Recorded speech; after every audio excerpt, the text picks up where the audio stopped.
So many times in life, we put on things that really do not belong to us.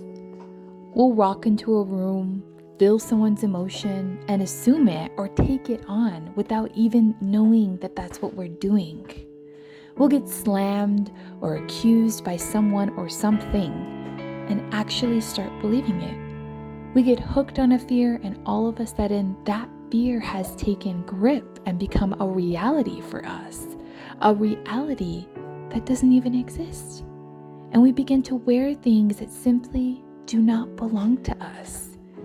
Hebrews 5:14 states, "Solid food is for the mature, for those who have their powers of discernment or understanding, trained by constant practice to distinguish good from evil."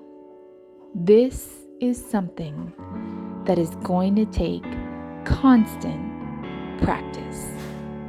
Okay, have you ever been shopping? Most of us have, right? Most women, and even some men, know what looks good on them. They know what flatters them, what emphasizes their best traits, what draws the eye away from perceived flaws. If only we knew how to do that for our emotions, our self-thoughts, or our inner fears. We have to start learning what is ours to wear and what is not. We need to put on the full armor of God, as Ephesians 6:11 tells us. If we have the armor of God on, we won't have room to put on anything else.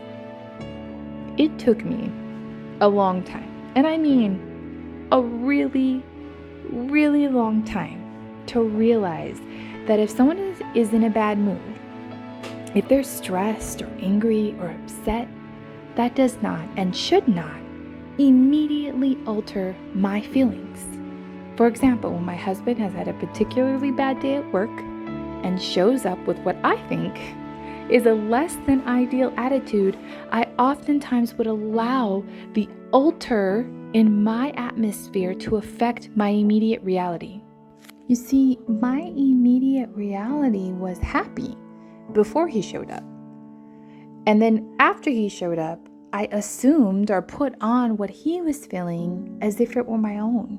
And somehow my whole area turned into a stressful situation, and I began to feel irritable.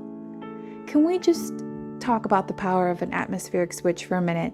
Now, I'm not saying this is going to be easy, especially for the people in your life that you know the best. Most people can pick up on a bad or happy attitude with their spouse or children, right? And the power of that atmospheric switch is real, and we do have to recognize it. But as soon as we recognize it, we also have to realize that it does not belong to us. We have to refuse to conform to this world, but instead be transformed with the renewing of our minds so we can test and discern what is good and acceptable and perfect, as Romans 12:2 tells us to. Do not wear something that does not belong to you. You have power over your own feelings. Another way we oftentimes wear something that does not belong to us is if we get accused of something. We can get accused by people and by the enemy, and we know what to do when the enemy accuses us, right? But what happens when people accuse us? Well, first, we need to ask ourselves if that person really knows us. If there's some random person on the internet, then immediately that information needs to be disposed of. People that make judgments without knowledge have no place in our minds or in our lives. In fact, John 7:24 states that we are not to judge by appearances, but to judge with right judgment, meaning with all the facts. But should the accusation come from a loved one, then we do owe it to ourselves and to them to evaluate the situation. Was this accusation said in love for true correction, or was it hurled as an insult during a heated argument? Does this person have a point, or is it clearly out of left field? Self-reflection is key. If you cannot self-reflect and admit flaws in yourself, there is no way you are going to be able to spot a counterfeit accusation when it comes. If you're struggling with this, ask the Lord.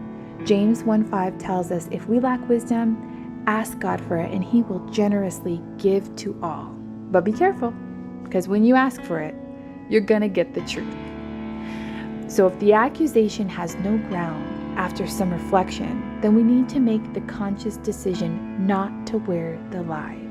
Do not wear something that does not belong to you. You have power over your own behavior. Another way we can put on something that doesn't belong to us is when we get attacked with the spirit of fear. Most of us know what the word says about fear, right? We're not to have a spirit of fear, but of power and love and a sound mind. Perfect love casts out every fear. Fear not, for He is with us. Be anxious for nothing. Put all of our trust in the Lord. Be strong and courageous.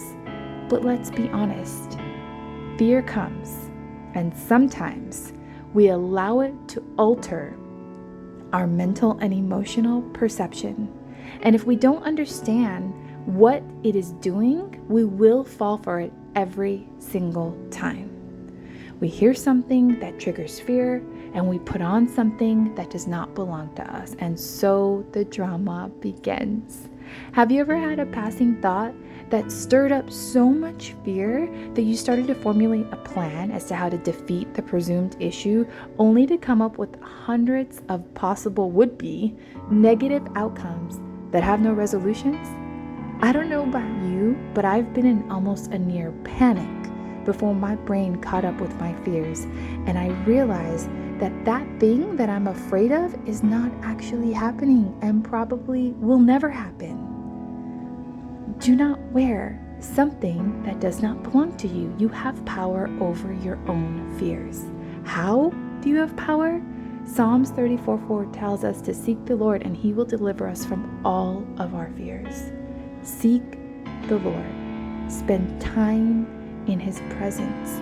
Know who you are so the enemy cannot trick you into believing that you are someone else. If we study the truth, we'll recognize the counterfeit. It's so important, brethren, to be diligent on what we choose to put on. Let us not put on a bad outfit and let it ruin the rest of our day, the rest of our month, the rest of our year, the rest of our lives. Know yourself as Christ knows you. God bless you.